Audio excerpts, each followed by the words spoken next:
Sustainability Living di Sungai Ciliwung. Yang pertama ada Injudge.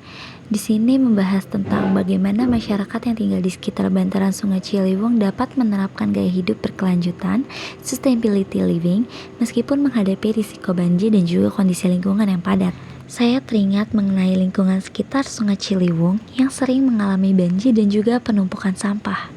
Ternyata di kenyataannya pun masih banyak warga yang membuang sampah ke sungai karena keterbatasannya lahan dan juga kurangnya fasilitas pengelolaan limbah.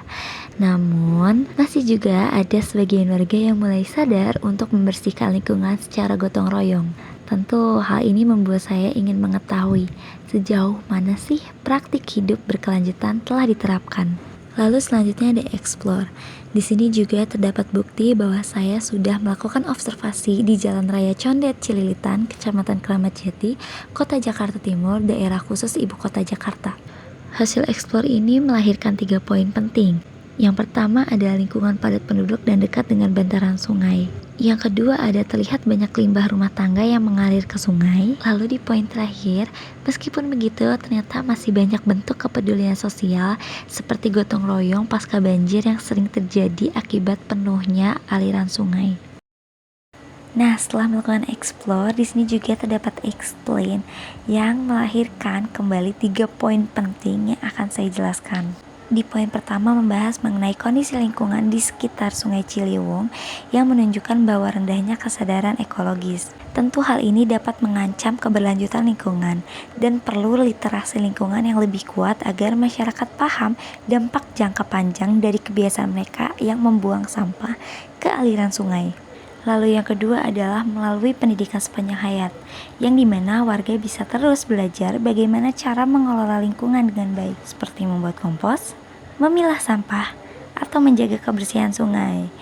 Pembelajaran ini tentu tidak hanya terjadi di sekolah saja, namun juga dalam kegiatan komunitas sehari-hari.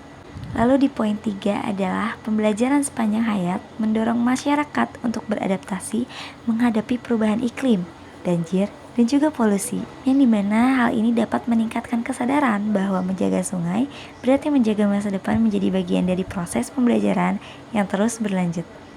Lalu selanjutnya ada elaborate, yang dimana hal ini membahas tentang bagaimana temuan ini jika diintegrasikan dengan positive education atau PERMA, dan apakah warga sudah merasakan positive emotion, engagement, relationship, meaning, accomplishment, dalam praktik sustainability living.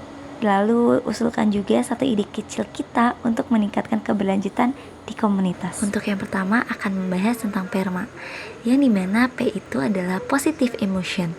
Warga merasa senang saat lingkungan bersih setelah kerja bakti. E, engagement, ada keterlibatan aktif sebagian warga dalam kegiatan bersih sungai. R, relationship, hubungan antar warga cukup kuat untuk melalui gotong royong saat banjir. Aim, meaning, menjaga kebersihan sungai sebagai bentuk tanggung jawab sosial.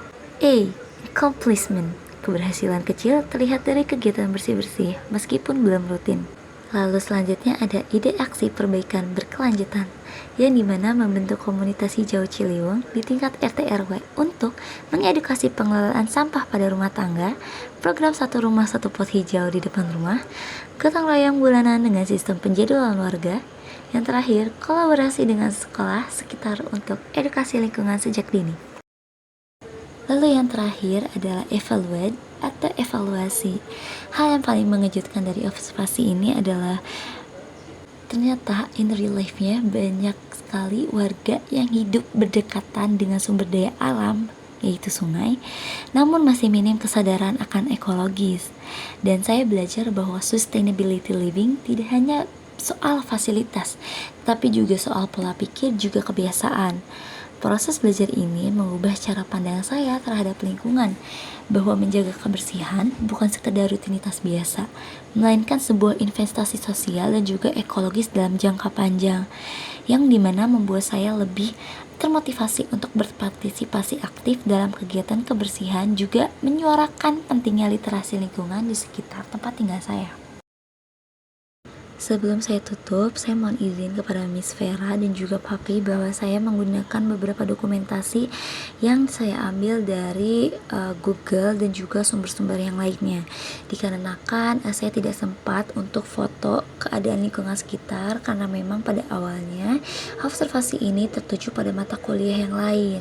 Namun setelah saya pikir-pikir, hal ini juga berkaitan dengan pendidikan sepanjang hayat, sehingga saya menerapkan juga kegiatan ini untuk mata kuliah pendidikan sepanjang hayat.